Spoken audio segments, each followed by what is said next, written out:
So I'm making this video because I posted recently. It was more just a fun post just to see what other people's experiences were, but I mentioned how I've had 17 near-death experiences. Now when I say near-death, I mean I was either seconds or inches or millimeters from death. Or in a few other cases, I was dying, but I pulled through.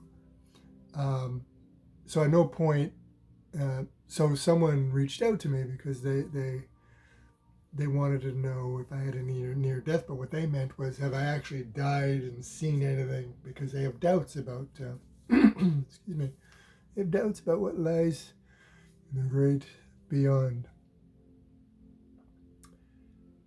And so no, I haven't actually, my heart's never actually stopped, and I actually, to my knowledge, there's a few circumstances where it's possible without me knowing I did, but if I did, my brain didn't remember it. So that's what they reached out for, and we got into a lot of things because that person is, I guess, struggling with what's beyond and has doubts if there's anything beyond. And then also, it turned out the other thing on this person's mind, which quickly came out as well, is I guess they're having doubts that, not doubts, but they're concerned that they feel there's the one for them out there. And I guess that whole death conversation, it points to that, is, I guess, concern of, with death always looming, are they going to find that one before death comes?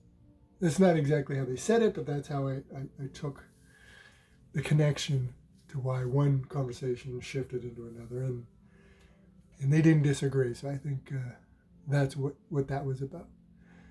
So I'm just going to, they seem to find my comments helpful, so I figured this was a sign for me to make a video.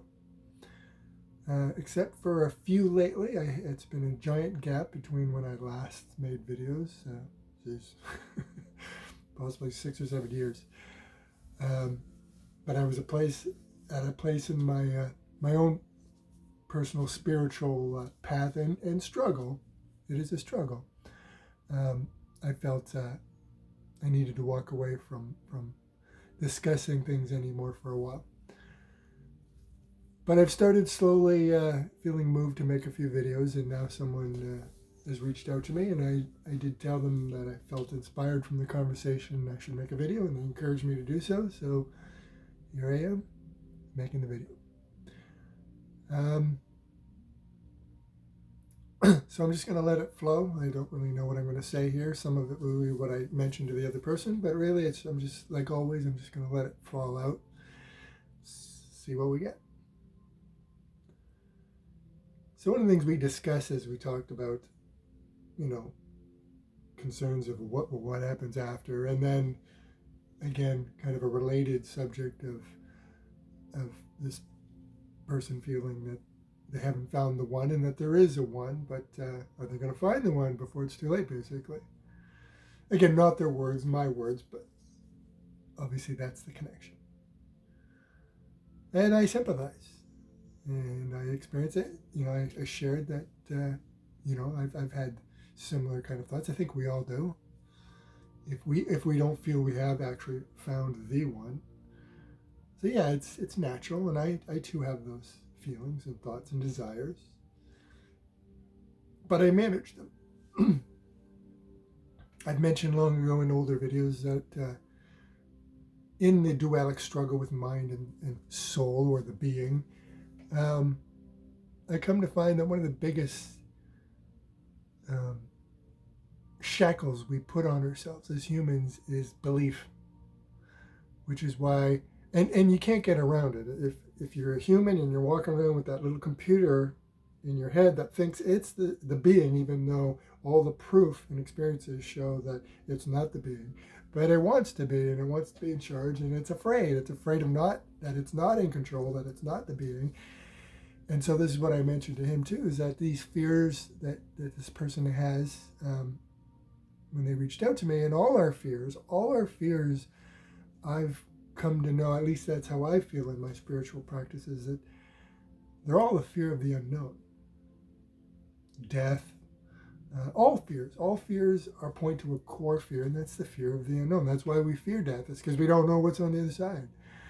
And all fears, really, if you really dig into them, they just point to that fear. So really, humans are suffering from one fear, and it causes all the chaos and all the violence, because only someone deep in fear would hurt other people out of fear to want to be in control and have all the things and the toys and the money. I'm talking now the greater picture of the world we live in, the chaotic world where so many are controlled and suffering at the hands of a few.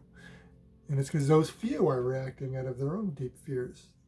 But they've reshaped it in their own beliefs. And this is what humans do. And this is why I've said many times in my old videos way back that I've come to realize it's best to only play in belief. You can't get around belief. But we can play with it as opposed to grabbing onto it tight. Because when we grab onto it, first of all, it leaves the door open for something to come along and smash those beliefs. Which is why we see online people getting so angry when they try to discuss the things in the world or even their own spirituality or their own religion. They just start butting heads and fighting. And it's because other people are challenging their beliefs. And the mind doesn't like that because it needs those beliefs to wrap itself up and say, no, I know what's going on. The world is round or flat, some are saying now. But the world is this, and people are this, and this is what's going to happen, and there's a man in a beard up there, and he's going to reward me if I be good, or whatever. The beliefs vary, or if I do these acts, then I'm going to get all these virgins in some paradise. A very dangerous belief, and horrible belief, because what they do to get that is, but you know what I'm talking about. We won't get into all the specifics of all beliefs, religions, philosophies, concepts, beliefs. All beliefs are man-made, and quite frankly, they're made up. They're the mind trying to comfort itself because it's afraid. And the reason the gap in my videos, there was a big gap, 6 years, because again, I got to it in my own spiritual practices and in silence, as is so common if you look at Buddhist practices and similar dogmas, and if you look at all the people that have spent lifetimes trying to reach this, they all hit this precipice. It's why you see satsangs. Satsang, if you don't know, satsangs are ancient tradition that's still held today. You can see videos online. Muji, you might have heard of. He's a famous modern guru, but there's all kinds of gurus, especially in India, but they're all over the place, Asia. And they hold these satsangs, and a satsang is where a guru sits in a room with a whole pile of people, and he just answers questions honestly as they struggle. And most of the people will travel countries, and a lot of them have traveled countries just because years and years of practice, they hit this precipice. And the precipice is, they start the spiritual practice, which is often of letting go of the past, letting go of beliefs, letting go of who you think you are, letting go. But when you do that to a certain extent and you remove yourself, which is freeing at first, which is why at first people are so blissed and it's such an amazing thing, but there is the other side that if keeping at it long enough, the real part of the spiritual journey, which isn't pretty and it's not meant to be pretty, becomes volatile. And reason it's become volatile is because the mind, who used to have beliefs that comfort it so it could walk out in the world of day, it let them go and truly let them go. So now it's standing at the precipice of the great void, the great nothingness that we feel in meditation, which at first was comforting, but now the mind's like going, no, whoa.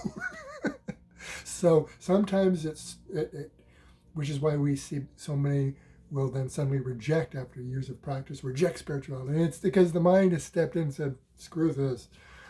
I'm not getting anything that I want out of this. I want being the key word. And so it goes back to its old beliefs or searches for new ones. They'll jump on another practice or religion or whatever. So these are all common. This is a common experiences. And so myself, what I've done, and so these people that go to these satsangs are often the reason they've spent so much money and effort. And I'm not mocking them. They're perfect examples, exaggerated examples, but they exist by the thousands, if not millions, really.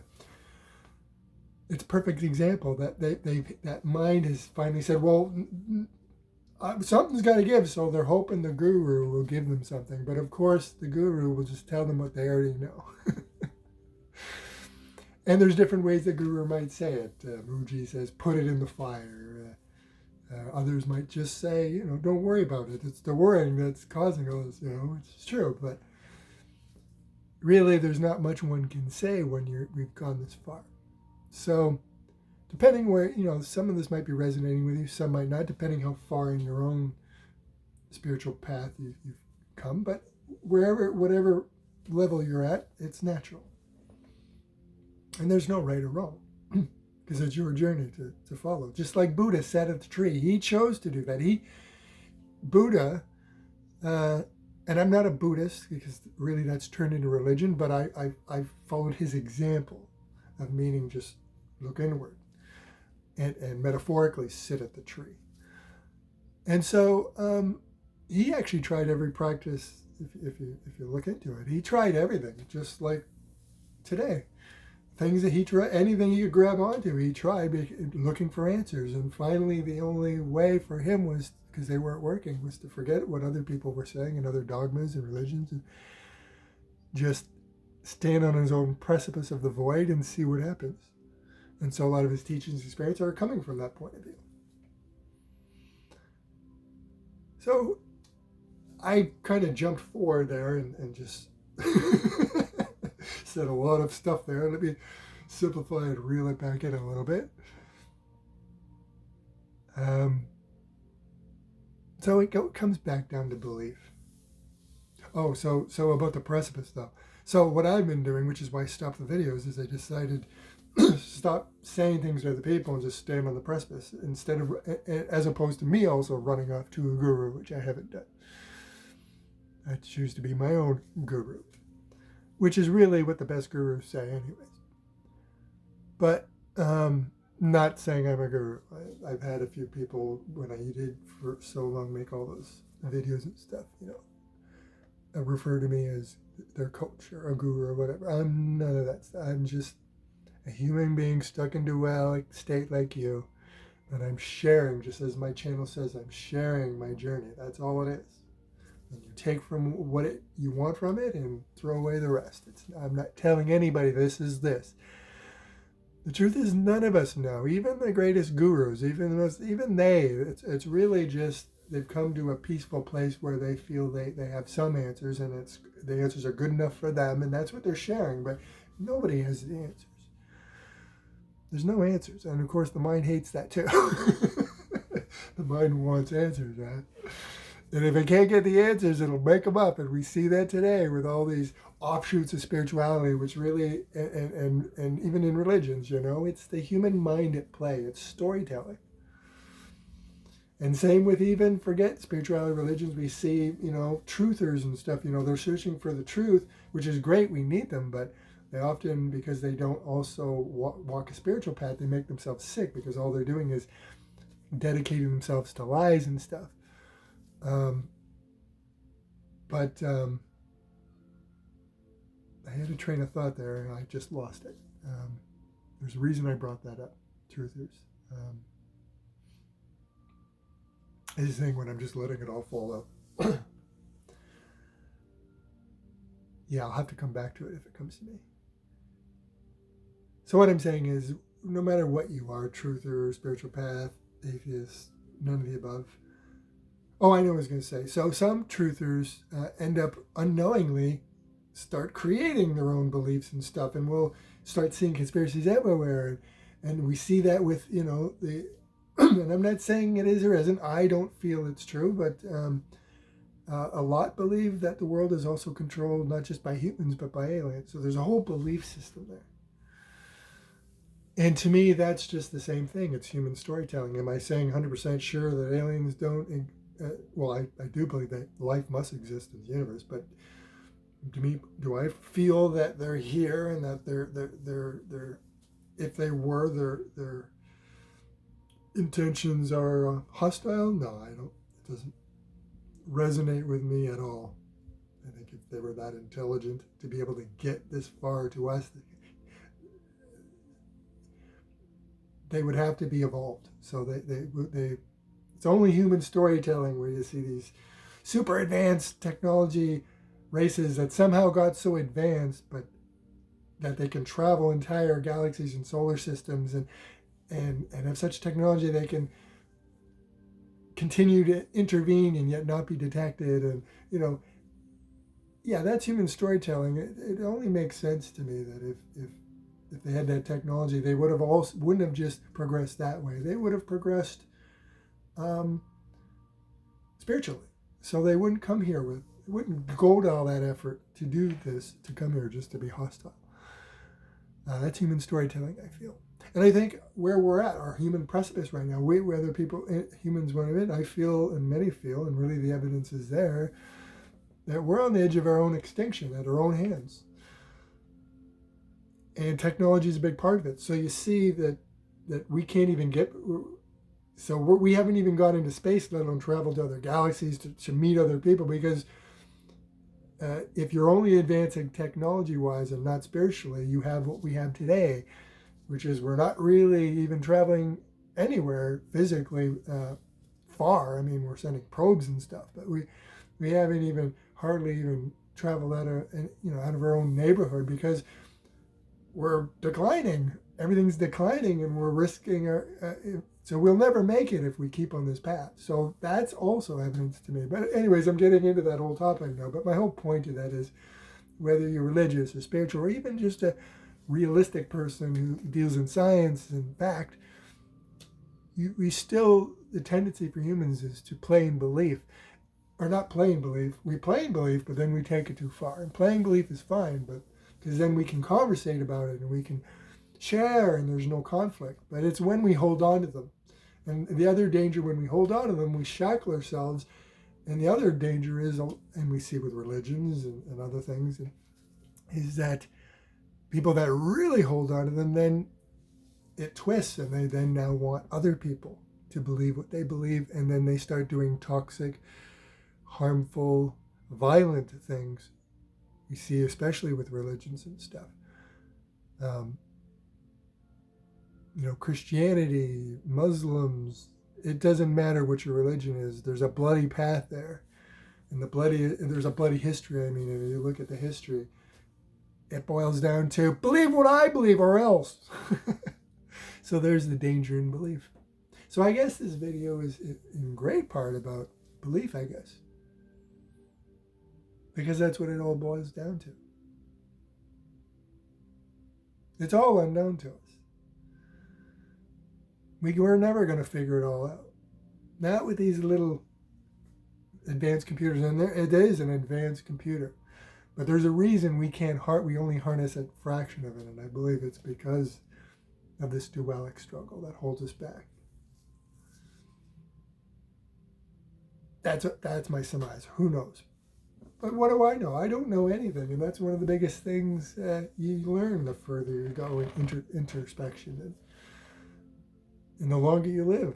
And you've probably heard it from and even gurus have said it. I don't know anything. I don't. I don't know a single thing. I play and believe. I speculate. I have feelings. I follow my intuition. That's the best we can do. But to get back to the very specific topic, to wrap this up, in case this isn't helping, and like this person I helped, in case it's you need more or your mind needs a little more, is not going to accept that, then let's just get back to the unknown and death and all that kind of stuff. It's okay to contemplate that stuff. You're gonna contemplate it. But I remind myself of certain things, and again, I only play in these thoughts, and they're really just to calm agitated mind that's still at the precipice, quietly at the precipice all this time because it let go of all its beliefs, but now it's freaking out. So I'll throw it a few cribbles once in a while if it's getting agitated. And so as it relates to death, I look at it this way. First of all, I look back to science and quantum physics. Quantum physics and science tells us energy, everything is energy. We're made of energy, the table's made of energy, everything's made of energy. In fact, there's more space between all the molecules than there are molecules. So there's an endless universe in between all the bits and pieces in my hand. There's an entire universe, universes between all these molecules. So if you look at quantum physics and energy, they say that energy doesn't end. It appears to end, but it doesn't. It just transforms or shifts into something else, because this is all part of one. This is all energy, whether you want to call it consciousness, the universe, the galaxy. It's a play in energy for sure. And so the energy never ends.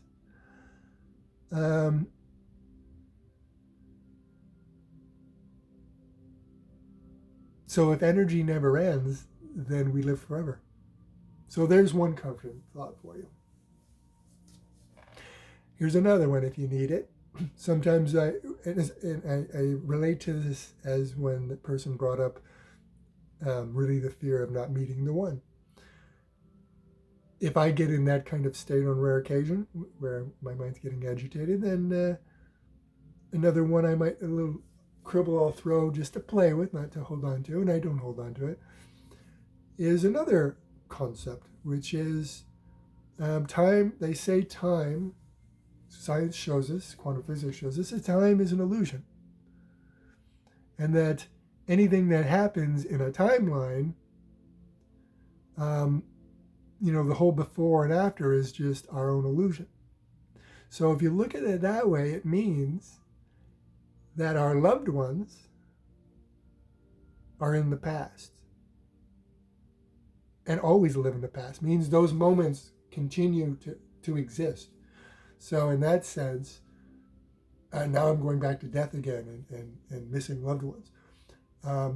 So in that sense, I sometimes can find comfort in that if you pick a moment in your past, a magical moment, that moment, if quantum physics is right, will always exist.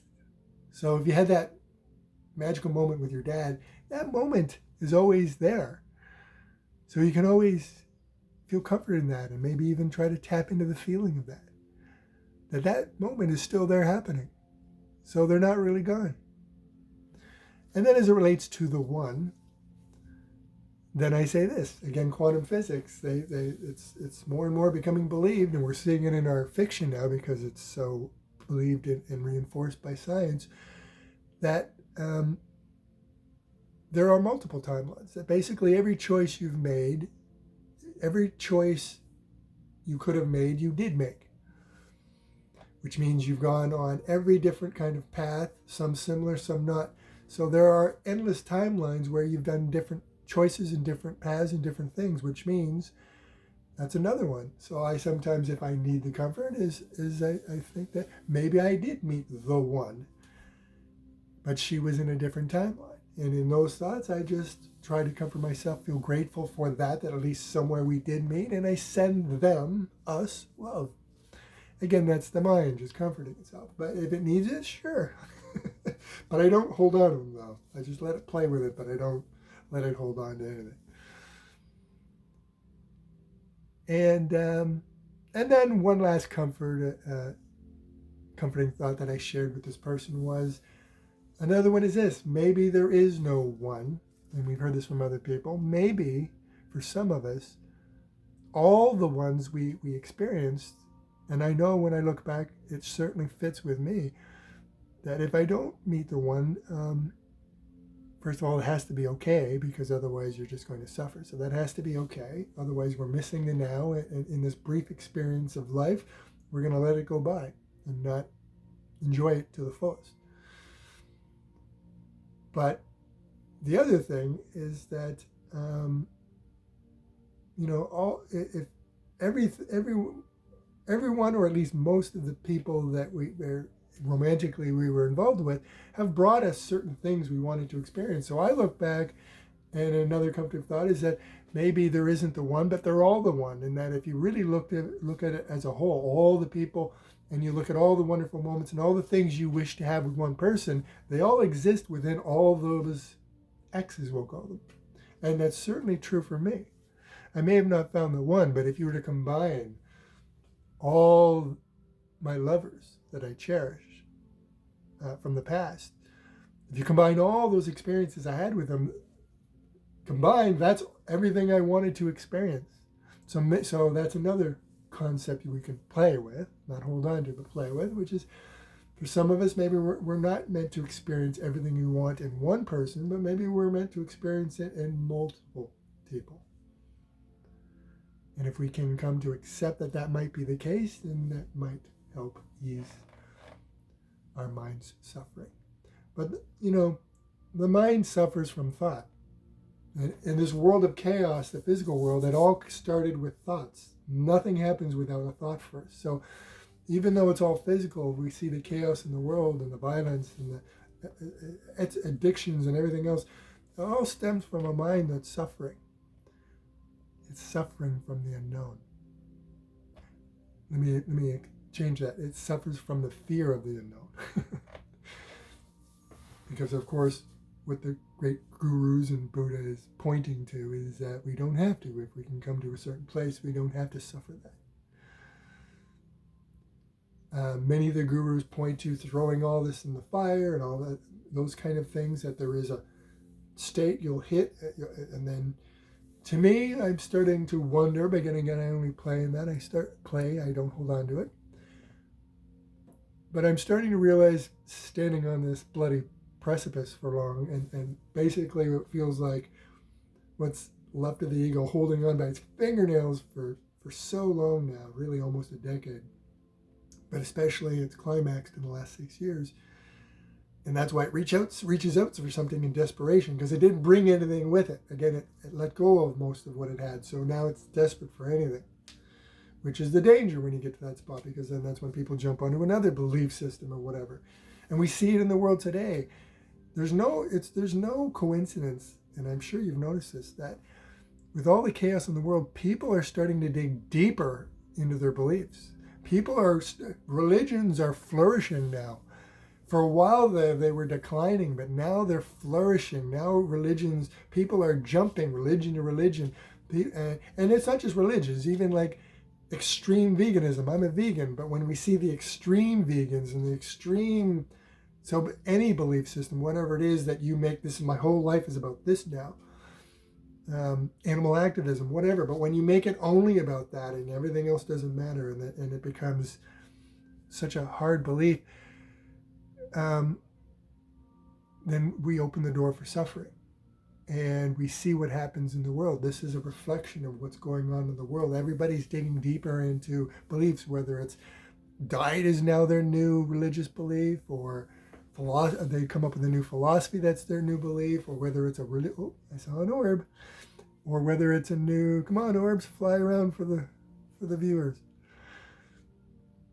There's another thing I mentioned when I spoke to the person is, I don't have a belief system what orbs are, but they don't seem to be random light, and they seem to have a purpose.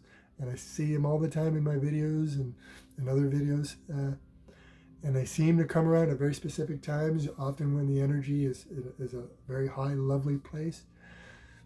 So what's that? What are those? I have no theories, and I don't want to define what they are, but it points to a mysterious, and does things end? Right? What is that? It seems to be some kind of energetic thing floating around there with a purpose. So I don't know. But anyways, to get back, so we see even now, humans are digging, even political beliefs. There's another one. People actually, and all politics, I won't get into it, but all politics, it's fake. It's a fake dog and pony show. The more you become, the more you go inward, and the longer you do that, you'll start to see there's no mistaking it. It's just a fake show.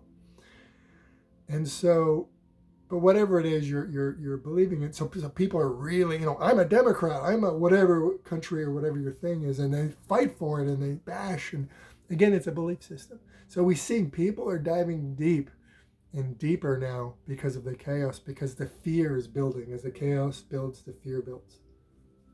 So I better end this. I guess my advice here is go inward, first of all, and only take what you want from this. But play in beliefs if it comforts you and if it's fun, but don't hold on to them because suffering comes from that. And be in the now as best you can. And the more you play in beliefs, or even or even just play in silence, the more you can be in the now and you can enjoy all the magic that's here, because it's going to be gone in a blink of an eye. So you might as well enjoy it while you can. And if you're worrying the whole time about the past and the future, then you're not in the moment. So try to be in the moment. Do whatever in your life that helps you be in the moment, whether it's art or cleaning or washing the dishes, whatever, taking a bath. Do that. And don't worry too much about all these big questions, because there's no answers. And why does there have to be? Just enjoy the now.